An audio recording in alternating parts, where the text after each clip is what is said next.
আমার বর আমাকে অনেক সুন্দর করে ভিডিও করে দিচ্ছিল।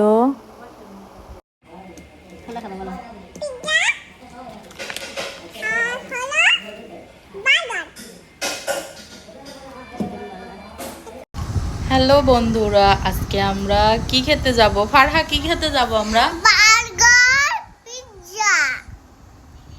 যে কোনো একটা খাবা? না, তুমি তো কেমন লাগছে তোমাকে? অনেক সুন্দর। আমাকে কেমন লাগছে? অনেক সুন্দর। কোথায় নিয়ে যাচ্ছ বলো? বলো। পিৎজা আর বার্গার খেতে। পিৎজা আর বার্গার খেতে। ফারহা তোমাকে, ওয়াও ফারহা তোমাকে কত সুন্দর লাগছে। আমাকে নিয়ে যাব না? হ্যাঁ, তুমি তো তোমার ফুলগুলো তো অনেক সুন্দর, দাও তো ফুলগুলো।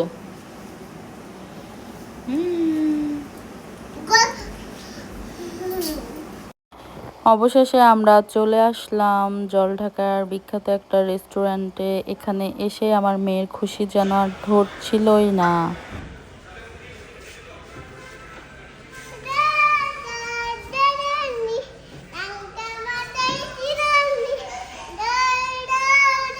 এদিক তাকাও। এই রেস্টুরেন্টে আসার মূলত একমাত্র কারণ হচ্ছে এই জায়গাটা এত বেশি সুন্দর, গোছালো, আর আমার মেয়ে এখানে খুব পছন্দ করে। আমরা খাবার অর্ডার করে এখানে একটু ভিডিও করতেছিলাম, একটু টিকটক ভিডিও।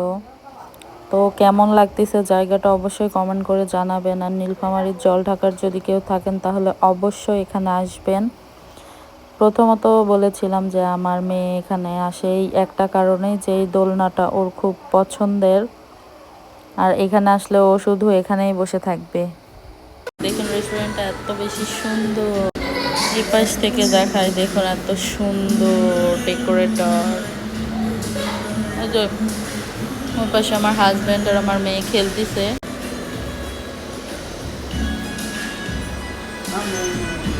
মেয়ে এখানে তাদের জুতা পাহারা দিচ্ছে।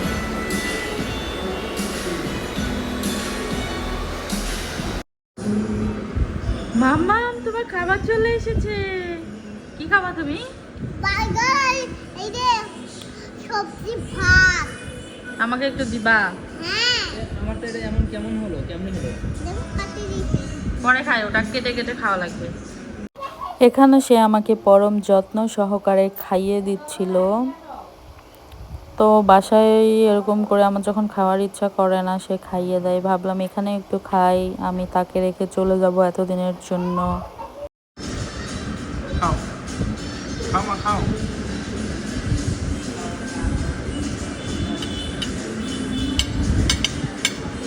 আমি খাওয়ার সময় আমার ভিডিও করেছে কেমন খাবার লাগতেছে এটা জানার জন্য। আপনারা বিশ্বাস করবেন না, এই রেস্টুরেন্টের খাবার এত বেশি সুন্দর। তো খাওয়া দাওয়া শেষ করে আমার আবার পান না খাইলে হয় না। আমরা দুই জামাই বউ মিলে পান খেয়ে বাড়ির উদ্দেশ্যে রওনা দিলাম। আমরা এখন বাড়িতে গিয়ে ফ্রেশ হয়ে ঘুমাবো।